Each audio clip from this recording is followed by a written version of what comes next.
Welcome. Thank you for watching this teaching video from Oak Tree Community Church in South Bend, Indiana. Please check out our other videos and don't forget to like and subscribe. Our mission is to help people come to know Jesus better and love Him more every day. We believe this will not only help our own spiritual growth, but also help us better influence the community and the world for Christ. For more information about Oak Tree, please visit us at oaktreechurch.com. There you'll find past message series, online giving options, and more information about our discipleship process that we call The Path. Now enjoy this message. We'd love to hear from you in the comments or the website contact form. Thank you.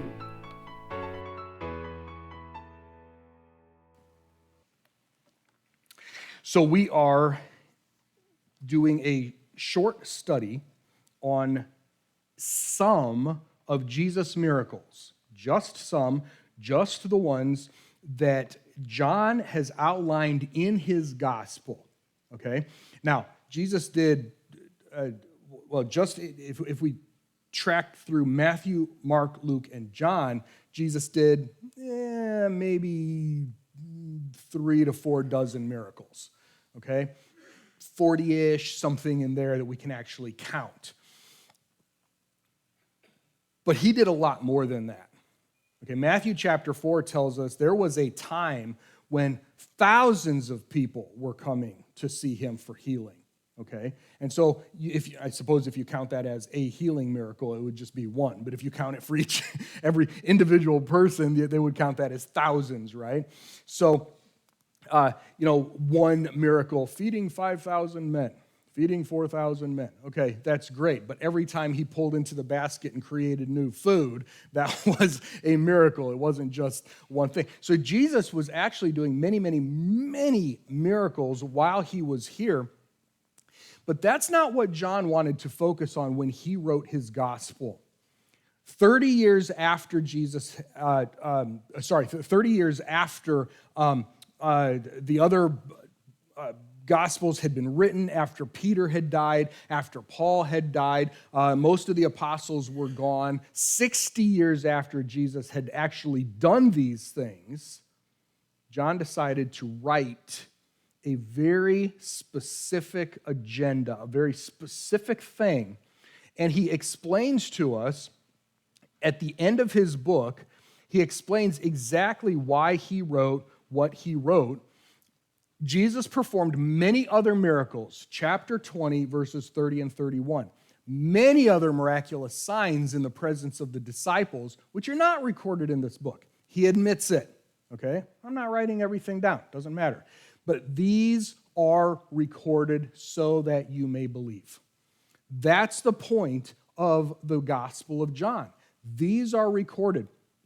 And I mentioned last week when we began this study that these specific miraculous signs are not even what most people think of when they come to the Gospel of John. They think of the 7 I am statements. So what's John about? Well, there's the 7 I am statements that work their way through there. That's true. And sometimes the I am statements actually line up with one of these signs, but not always. And John said, I could have written so many other things. I could have written about his teachings. That wasn't John's priority. I could have written about his interpersonal relationships, his suffering. That's not John's priority. He said, my priority in this book, other people have written other stuff, but in this book, I wanted to record 7 specific miraculous signs so that you would believe that Jesus is the Christ, the Son of God, and that by believing you may have life in His name. This is the only book out of the entire Bible that was written specifically with unbelievers in mind. Specifically. All the other books of the Bible are written to a group of people that are already somehow connected with God. Whether it was the Jewish people, the nation of Israel, yes, there were a lot of warnings in the prophets, come back to God. They were wandering away. They were in complete rebellion sometimes, but they were still God's covenant people. Matthew, Mark, and Luke were written to people who already had connected with God at some level and they wanted to know more. Acts was written about the church. Paul's letters were written to churches. And while there were unbelievers in those churches, very likely, it was written to a group of Christians. And on and on. The whole Bible, except this one book. This one book outlines its theme, its case, its argument. I want you to believe in Jesus. Now, if we already do, if you know Jesus as your Savior, it doesn't mean you can ignore the Gospel of John. There's still some really good stuff in here, right? And in fact, that's our goal in this study because John, I mentioned last time, does not use the normal word for miracle. He always called these signs. It's never about the miracle. It is always pointing to something else. And so if you don't know Jesus as your Savior, what the sign is pointing to is Jesus is your only hope. And that fits with the I am statements, then we'll come across some of those as Jesus is describing himself. But these miracles, these are actually signposts that say an event happened here. I'll give you a little bit of information about the event, but I really want to point you to a person. And I want you to believe something about the person, because the person is more important than the sign. Okay? And so, as we go through these week after week, we'll read through, I'll talk through, but we want to spend more time, we want to spend more of our thought process on what is the sign about, not just what is the sign. There are 7 signs in the Gospel of John. I corrected the slide from last week. Last week we looked at Jesus turned water into wine. This week we're going to see the healing of an official's son. Okay. Next week, healing the lame man in John chapter 5. And then we'll do feeding the 5,000 and walking on water in the same week. We'll cover both of those there in John chapter 6. Then we go to John chapter 9, healing of the blind man. And then John chapter 11 is the raising of Lazarus from the dead. Okay, so that's our study. 7 signs, 6 weeks. The feeding of the 5,000 and the walking on the water are actually, they're 2 separate things, and yet they are very connected. Okay, and it's sort of one long narrative. In fact, John chapter 6 is the longest chapter in John. Lots and lots and lots of stuff there, okay? Now, Philip read for us. We're in John chapter 4, all the way at the end of the chapter, all the way down, okay? The last few verses, verses 46 through 54. And since chapter 2, where we were last week, up in Cana, well, let's do this. I was going to go jump straight to the map, but the questions that we're asking, what did Jesus do? Because that's our signpost, right? But why did he do it, right? Why should we believe in him? Because of this sign, okay? Not just a miracle, but a sign. Let me show you the map. All right. I know it's sort of small, but I wonder if I can make it bigger. Can I make it bigger? There we go. All right, that just throws off everybody on the live stream and everything because it's just, I give no warning for them. For you, you don't even notice it, but on everybody, sorry, those of you who are watching, you're like, oh, okay, what happened? So in the far left side there, we have Cana, okay, a little flag there, and you can see Nazareth is cut off just a little bit. If you go straight south from Cana, Nazareth is cut off. At the northern side of the Sea of Galilee, and this is all the way north in Israel now, okay? Jerusalem is way south, nowhere close on this map. We have this city called Capernaum, and this was the port city. This is where a lot of it wasn't a lot of shipping or anything, but this is the headquarters of where Jesus ran his ministry out of Galilee. Okay? When he was in southern Israel, he tended to run his ministry out of homes of friends. For example, you've heard maybe of the sisters and brother Mary, Martha, and Lazarus. Okay? They were a package deal. Lazarus is going to be raised from the dead in chapter 11. But they lived together. They had a home together that was large enough to accommodate Jesus and his entourage, his disciples and people. And they would come through. And when they were in southern Israel, they tended to spend time there, okay, at that home. And he sort of worked out of that area. All right, he didn't work out of Jerusalem typically. He would go into Jerusalem, do his thing, and then he would leave. When they went north back into the region of Galilee, where his hometown there in Nazareth, we said that Cana last week was only about 8 miles or so from there. Capernaum, depending on, you can see the route that this imagines here, because of the terrain, it's not just a straight shot over. You say, oh, it's just a little bit longer than Nazareth to Cana. They had to take a roundabout way, so there's maybe 20 miles. Okay, 20-ish miles between Cana and Capernaum. So if you're walking, that's a whole afternoon, right? If you're riding something, you can go a little bit quicker, okay? But Jesus tended to walk, okay? So this would have taken half a day to get between these two. Capernaum is where Jesus planted his ministry. He headquartered his northern ministry out of Capernaum. This is where Andrew and Peter and James and John had their fishing business, was outside of Capernaum here.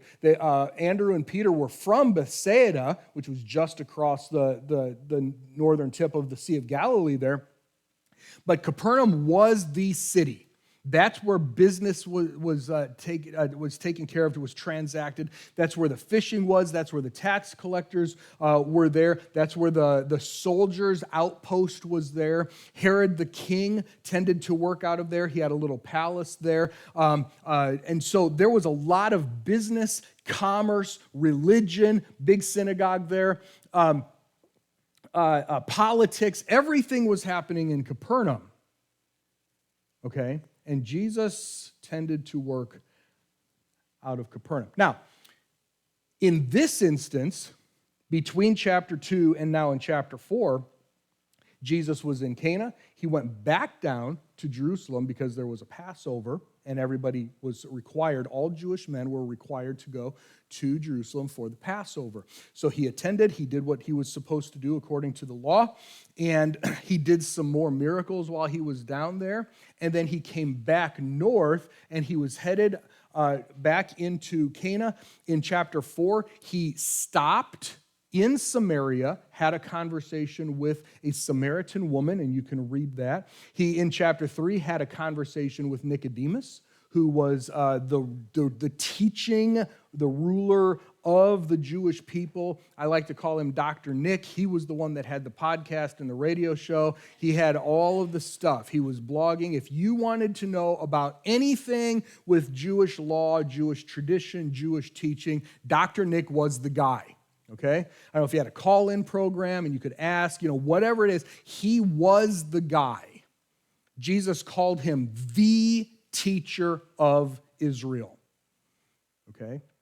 And Dr. Nick came in chapter 3 and had a conversation with Jesus. And I'll point out just a couple of verses as I set this up, because there are some important things that are going to happen or that had happened between chapters 2 and 4 that make one of John's comments here in chapter 4 really important. Let me show you that. All the way down at the end of the reading for today, verse 54. Well, you can't see that. How about that? Verse 54, this is John 4, verse 54. Jesus did this healing that we're going to see, as his second miraculous sign when he returned from Judea, that's the south, to Galilee, that's the north. With no other context, you might be tempted to think, okay, this was Jesus' second miracle. But it wasn't. Okay, let me show you. Let's look at a few verses here. And even verse 46 at the top of our reading. Now he came again to Cana in Galilee, where he had made the water wine. And then verse 54 says, and now this was his second one. So how do we know that he did some others? Well, let's go back and take a look at a few verses in chapters 2, 3, and 4, which bring us to this point, because this is what sets up this as not just a miracle, but a sign, okay? So chapter 2, look at starting in verse 23.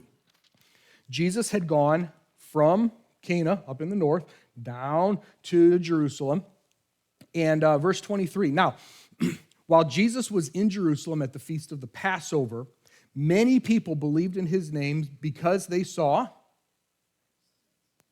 the miraculous signs, plural, that he was doing. So he turned water into wine up in Cana and stopped, went down to Jerusalem, and apparently he was doing all sorts of miracles while he was down there. Which ones did he do? John doesn't tell us. He doesn't care. Because that's not one of the ones that he is interested in. Now, verse 24 and 25 are really interesting. It doesn't really have anything to do with our message today, but I think they're really important just in general. Jesus would not entrust himself to them because he knew all people. This does actually set up something in chapter 6. So I want you to see it and just put it in the back of your mind, because in a couple of weeks we'll come back to this. He would not entrust himself to them. They're all believing in, oh, this must be the guy. Look at all the miracles. This is the guy, right? But he knows all people. He did not need anyone to testify about man because he knew what was in man, okay? We see a little hint of that in chapter 4 today, but we'll really see this big in chapter 6 in a couple of weeks, okay? Well, if we just keep going, forget the big fat 3 there, okay, because we don't care about chapter divisions. Now, a certain man, a Pharisee named Nicodemus, who was a member of the Jewish ruling council, came to Jesus at night and said to him, Rabbi, we know that you are a teacher who has come from God. What? The Pharisees know that he came from God? That's not what we usually think. We usually think the Pharisees completely rejected him. Not at the beginning. Not at the beginning. Dr. Nick came to Jesus and said, we know you are a teacher who has come from God. Why? For no one could perform what? The miraculous signs, plural. The Pharisees had watched Jesus do these miracles and said, he must be from God. Sort of changed their tune a little bit, didn't they? As time went on. No one could perform the miraculous signs that you do unless God is with him. Isn't that interesting? Okay, so we have people believing in Jerusalem, believing in him. We have the Pharisees, the ruling council, maybe even some Sadducees who were starting to wonder if is this, maybe the guy.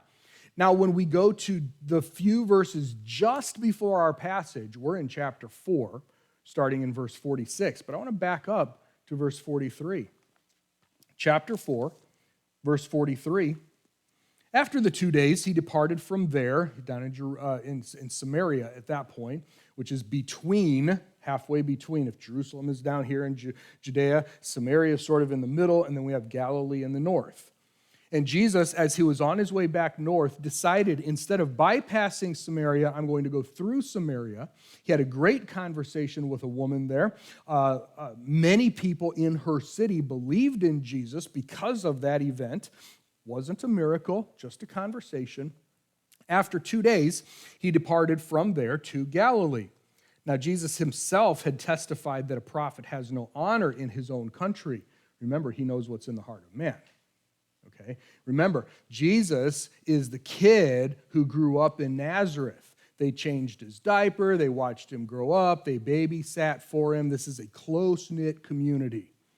So now he's in his mid-30s, and he's teaching, and from their perspective, pretending to be a rabbi. You never went to rabbi school. You're pretending, you're playing this little game, trying to be something that you're not, because they don't believe in him. But when he came to Galilee, the Galileans welcomed him. Oh, look, it's our hometown hero. It's our favorite son. Why? Because they believed in him? Because they had seen all the things he had done in Jerusalem at the feast, at the Passover. Oh, Because Jesus was put on posters. Jesus, did you see? Everybody's talking about Jesus. Where did Jesus come from? He's from Galilee. He's from Nazareth. Can anything good come out of Nazareth? We see that in John chapter 1. Okay? And all of a sudden, these Galileans, these northern Israelites, who really want nothing to do with Jesus because he's just playing this little game, he got famous, so automatically they got famous, right? And so when he comes back into the region, they're, oh, welcome home, Jesus, wonderful. Can you come over and, whatever. I mean, you can see it happening, right? I mean, this is... Yeah, that's right. Yeah, that's right. I filled up a jug for you. Can you... Everything is self-serving, right?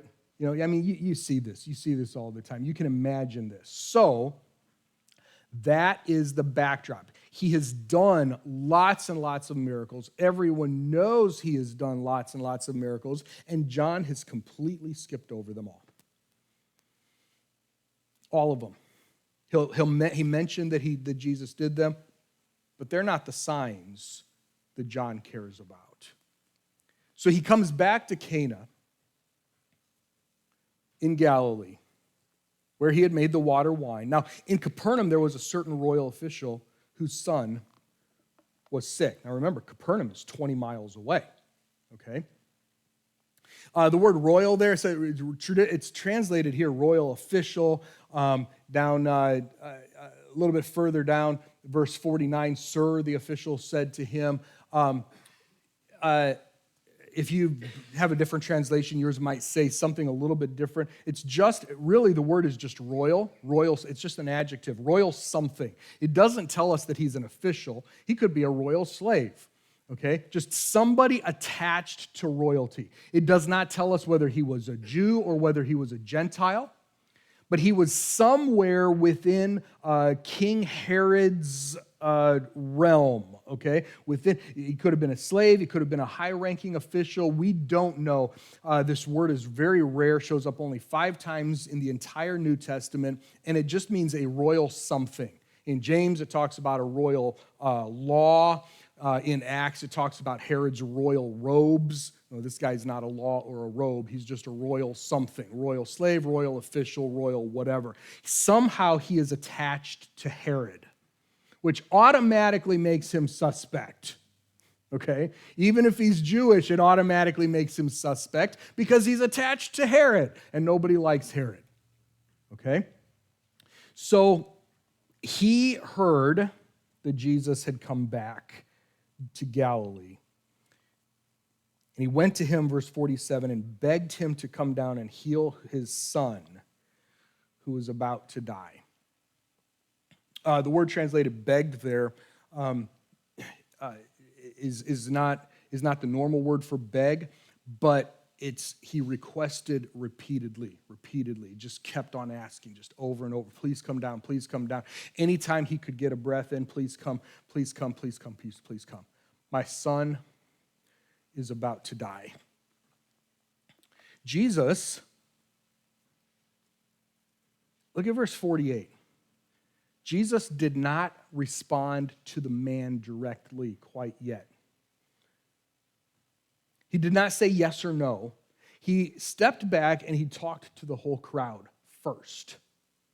He said, you people, all of you would not believe. None of you would believe. You people, unless you see signs and wonders, you'll never believe. That's all you're asking for. You're asking for signs, you're asking for miracles, you're asking for these miraculous, wonderful things, but you're not asking for me yet. And if I didn't do all this stuff, you would ignore me. Why is that? Because a prophet doesn't have any honor in his own country. And Jesus knows what's in the hearts of people. He said, if I wasn't down there in Jerusalem doing all these miracles, you would not have thrown me a party when I came back home. You've never thrown me a party when I came back home. But now that I'm famous, you think you get to be part of my thing. If I weren't doing these signs and miracles and wonders, you would have nothing to do with me. It was a teaching moment, right? Jesus wanted to use this as a teaching moment. But here's what's interesting. The man completely ignores Jesus' statement because the man had a problem that he knew only Jesus could fix. And he was not interested in a teaching moment. He was interested in a healing moment. And so, verse 49, "Sir," he said, "come down before my child dies." The verb here shifts from a repeated request to actually a command. The form of the verb here is a command. Now, usually if you have a superior using a command to an inferior, that's a command. We don't command people above us, right? Unless we're like 2 and we think we can command everybody, but the rest of us just sort of let that slide, right? We don't command people who are above us. But in Greek, there's no other way to get that same type of strength across. So John showed that he used this form, this command, but knowing that Jesus, he said, "Sir," this was where he switched, not just from asking repeatedly to now he's begging. Now he's begging for his son's life, okay? And even if he was begging before, like our translation has here, John changed the language a little bit, or he indicated that the man, there's nothing else.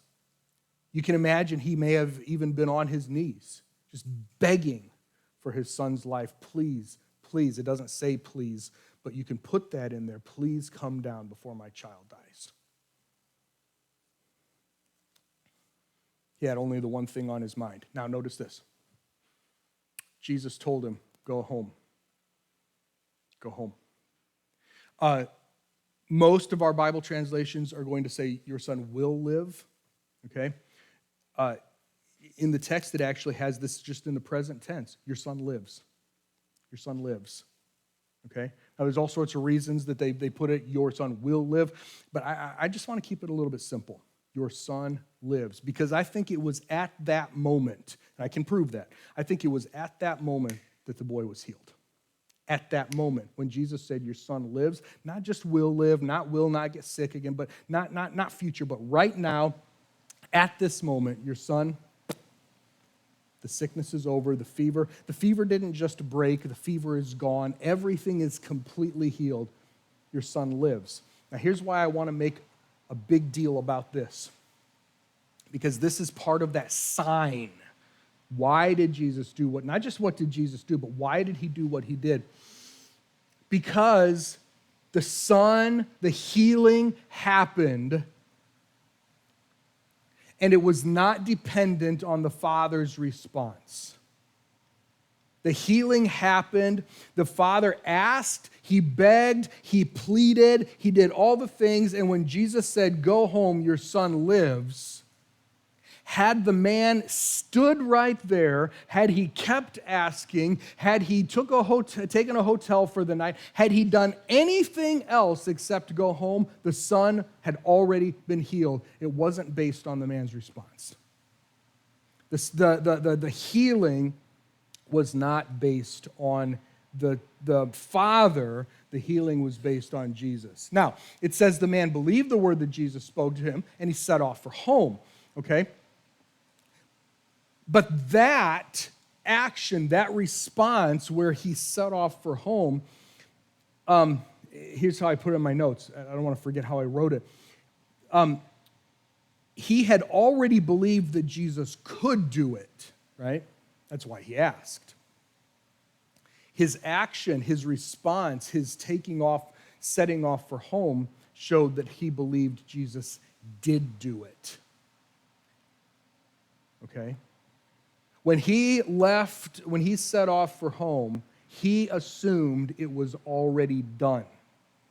He did not know all the details. He didn't know how everything happened, but his action proved not just, I hope it's done, but his action proved that he believed it was already completed.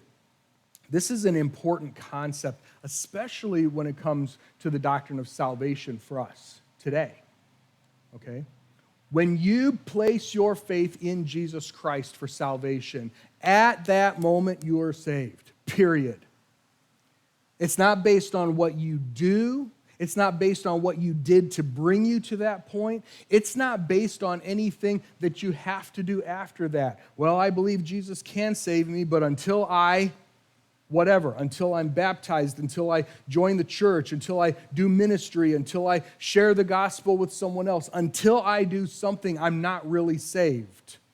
That is absolutely false. That is false teaching. It is false doctrine. That is not biblical. The moment you believe in Jesus for your salvation, you are saved forever. It's not based on what you do. It's not even based on your response. Just like the son's healing was not based on the response of the father. Okay? Doubts don't cause your salvation to go away. Just because you doubt that it happened, just because you go through a period of time in your life where you're not sure if it's really true, does not make it untrue. It's still true. You're still saved no matter what we do. Because what we do is not what saves us. What saves us is what Jesus did. Period. Okay? Our response is not necessary. There is absolutely no response from us. And our works later on, as we decide, I do want to serve Jesus, our works don't prove our salvation. There's a huge teaching now all over churches, all over, and it's not brand new, it's been around for a long time. And some people misinterpret the book of James and all sorts of stuff that say that if I don't have a life that looks like a Christian, it proves that I'm not a Christian. It proves that my salvation is false. No, it doesn't. Your salvation is based on what Jesus did, not what you do. And in your life, listen, you and I know people who are really, really, really, really good people. They may attend church, they may sing the songs, they may give, they're charitable people, they have great marriages, everything looks great, but they want nothing to do with Jesus. Their lives don't prove that they're saved. Our works cannot prove our salvation. It's impossible. Works do not prove good lives. Bad lives don't prove I'm not saved. Good lives don't prove I am saved. Okay? The entire New Testament is full of warnings and encouragements to live like Christ. Why? Because when we choose to not grow up, when we choose to not walk the path, we live lives that may not look like Christ, right? But that does not put our salvation in jeopardy. Our salvation is never, ever, ever, ever dependent on what I do and what I don't do. What you do and what you don't do. It's always based on what Jesus did on the cross for you. And the question is, did you believe that? Did you accept that for yourself? The life that you live after that has an impact in this life as far as ministry opportunities, fellowship with your fellow believers, fellowship with God. It has an impact on your rewards in eternity, but a good life doesn't make you more saved, and a bad life doesn't make you less saved or unsaved. It's not there. Salvation is not dependent on our response after faith, after we believe. This boy lived even if dad never made it back home. Even if dad never made it back home. If dad just said, you know what, thank you very much, I'm going to start a whole new life over here, never see my son again, did not affect the son's healing in any way. The son was healed, regardless of what dad decided to do after that. Go home, your son lives. Your son lives. Okay? Now, he wouldn't have gotten to enjoy his son's healing had he never gone home. Okay? We don't do good works to prove that we are saved. We don't do good works to prove that salvation exists. We do good works. We walk the path because we believe our salvation exists. He went home because he believed what Jesus said. Go home, your son lives. All right, I believe what you said is true. And when you place your faith in Jesus as your Savior, remember, John said, I'm writing these signs so that you may believe that Jesus is the Christ, that he's the Son of God, and that in believing you may have life in his name. Not just physical life, but spiritual, eternal life. The man set off for home. He was on his way down home. His slaves met him and told him that his son was going to live. What do you know? What do you know? Probably they came out and tried to meet him halfway so that Jesus could get on with his day, because the man was trying to get Jesus to come with him, right? Okay, your son is getting better. Your son looks like he's going to live. The fever's gone. Jesus, don't make him come the rest of the way. Okay, so he asked him. So what time? What time? This is a really neat detail. Doesn't have to be in here, but so the man asked. So what time did he start to show improvement? What time did he? What was he healed? And they said, yesterday at 1 o'clock in the afternoon, the fever left him.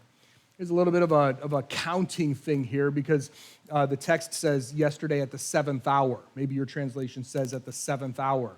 Well, if you're counting it the way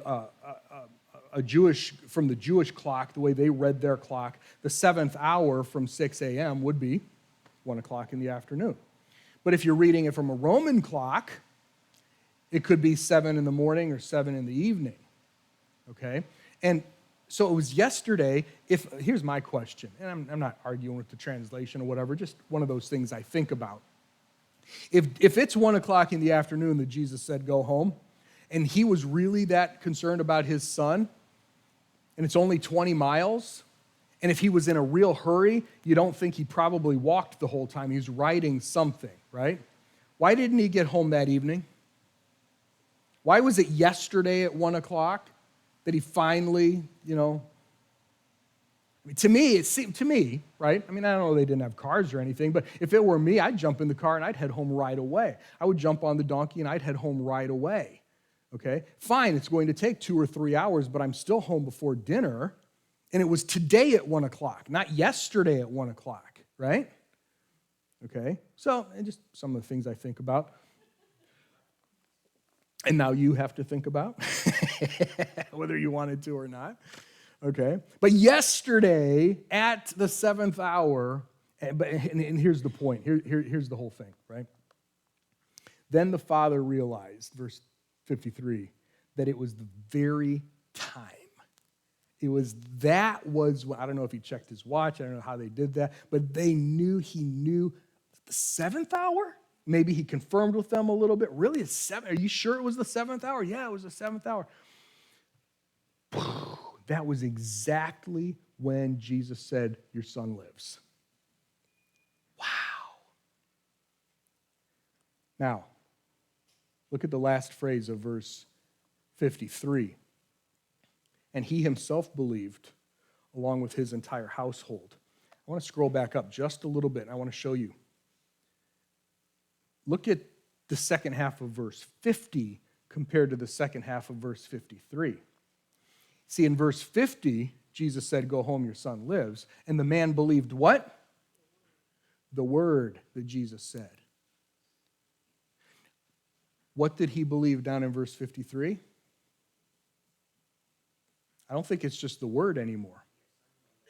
Yeah, I think he actually believed in Jesus. Remember, the goal of these miracles, or the goal of why John recorded these specific miracles, was to be signs that point to Jesus. See, back in verse 50, he believed what Jesus said. Now in verse 53, he believed in Jesus. And he brought his whole family around. The whole family believed in Jesus at that point, okay? In Jesus himself. And so then we get the note that Jesus did this as his second miraculous sign. All the other stuff in Jerusalem, all the other stuff in Judea, lots of healings, lots of whatever else he did, John's like, it's not really what I care about, because I want to point something out specifically about Jesus here. One of the things that I noticed when I was working through this, and it's possible that someone's pointed this out to me in the past, and it's just sort of floating around in my brain, and it came back up. But I assume this happened in a crowd, right? There's probably a lot of people around. But the miracle itself was still private. He's still in Cana, right? He's in Cana, and he had done this water into wine last time, and that was pretty private. There was a crowd there. There was a big, family wedding and friends and everything, but the miracle itself was really private. There's only a couple of people who actually knew what happened. I'm seeing a parallel here. There was a lot of people around Jesus, but nobody else, except for the man and his family, got this confirmation. Everybody else just heard Jesus say, "Go, your son lives." They never saw it. Okay, unless they knew the man, unless they were connected with him and showed up at Capernaum at some point and said, "Hey, how's your son doing?" Unless they chased it down. Jesus didn't make a big deal about it. He didn't wave his arms. He didn't abracadabra. He didn't do anything. He just said, "Go home, your son lives." And that was the end of it. That was the whole miracle right there. And most of the crowd probably did not even hear him say it. And so even in the middle of this huge crowd, the miracle was actually very, very private. It was for just a few people. I think one of the reasons, and this is just my speculation, so you can do with it what you want, but just a couple of verses ago, Jesus noted that a prophet has no honor in his own town, right? He knew that he would not be accepted if it were not for the signs, for the miracles, right? And so he's not doing big mass miracles back at home, okay? I think that's the point of this statement back here in verse 48. Unless you people see signs and wonders, you'll never believe. It's just not going to happen. Because a faith based in miracles is not good enough. A faith that is based in what we can see, a faith that is based in what we experience, a faith that is a strong faith when God is doing things that make us happy, and a weak faith when it seems like God is not doing anything for us, that's not good enough for Jesus. That's where we start. It's a very self-centered faith. It's a very self-interest-based faith, and that's where we start. We all start. Most people come to Jesus because they don't have anywhere else to go. Very selfish, right? Self-interest, self-based. That's how this guy came. This guy came. There's nowhere else to go. You've got to heal my son. There's nothing else. He will die if you don't come to my house. He wasn't interested in the teaching moment. He wasn't interested in Jesus at that point. He was only interested in his son being healed. And Jesus said, that's not good enough. That is not the faith I'm looking for. If your faith is strong only when things are good, that's not biblical faith. That's not a mature faith. That is an immature faith. And we all start with an immature faith, and Jesus said, I'll do the miracle, I'll do these things, but that's not going to last. That's not something to build your life on. I need you to have a different level. I need you to have more faith. A different level of faith. Okay, so what did he do? What did he do? Well, the obvious one, he healed the boy. But he didn't go with the man. He didn't make the 20-mile trip to Capernaum. The boy probably would have died if he was that, on edge, right? He healed him from at a distance, and with just a word. Your son lives. It's over. The whole thing. The whole problem solved immediately. What else? What else is in here that takes this just from a miracle and takes it to the level of a sign. What else did Jesus do?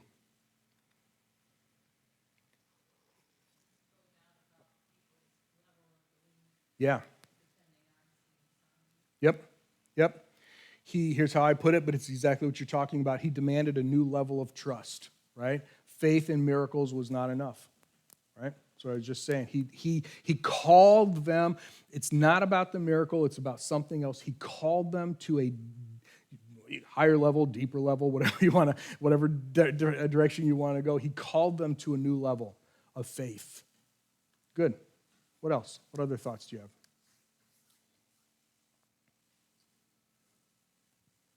What did he do? Or maybe what didn't he do? My next one is a did not.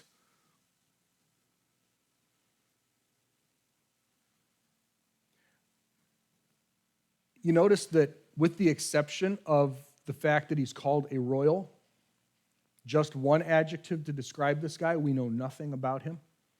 We don't know his background. We don't know his ethnicity. We don't know if he's a royal slave, if he's a royal official. We don't know his economic status, his social status. We know absolutely nothing about this guy.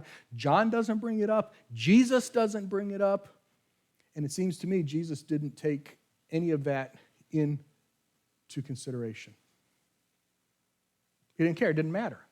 Because that's not what it was about. It's not about the man and his son. It's not about the miracle. It's about Jesus. And it's a sign. And so John didn't bring any of that up. If Jesus made a comment on it, John did not bring that into the account. All he was focused on was the man's plea, his cry for mercy, his compassion for his son, not anything about him. I found that interesting. So I was looking at this. Any other thoughts? Those were the three that I had in this what did he do or didn't do. All right, well, yeah, go ahead.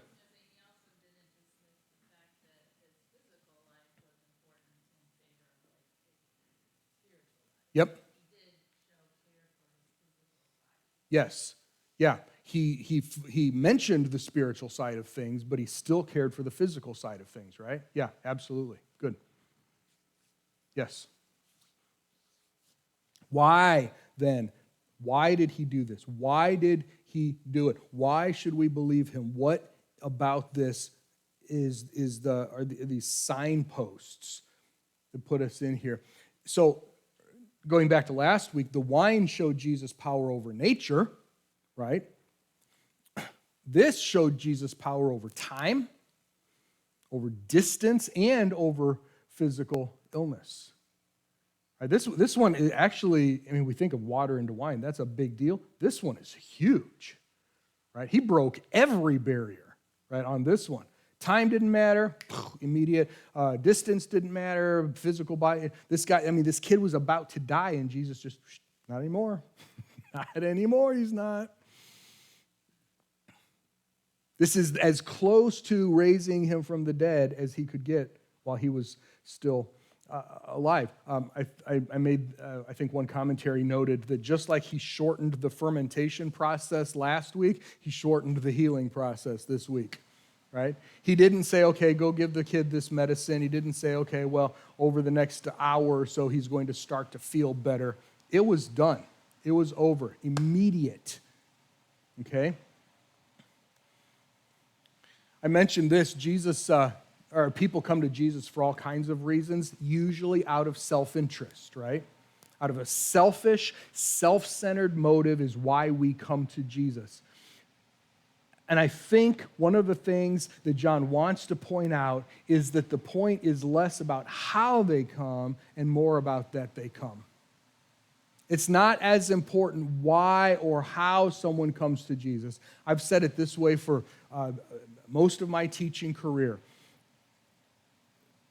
John chapter 14 tells us there is only one way to God, and that's through Jesus. Jesus is the way, the only way to God. But there are an infinite number of ways to come to Jesus. There is no one way to come to Jesus. Just with those of us in this room, those of you who are watching on the stream today, every single one of us has a different story of how we came to Jesus. But if you know him as your Savior, you have one story of how you came to God, and that's through Jesus Christ.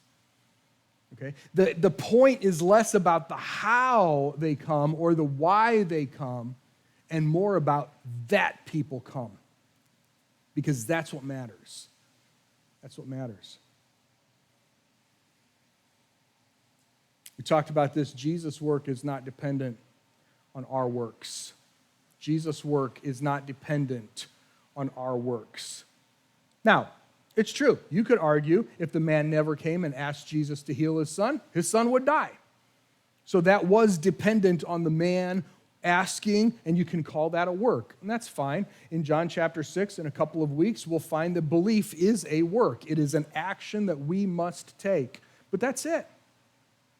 Exercising our faith, believing in Jesus, is the only thing that we must do. It's the only thing that we can do. Every time we start adding stuff to that, we blow up the whole system, because then we start thinking it's about us instead of about him.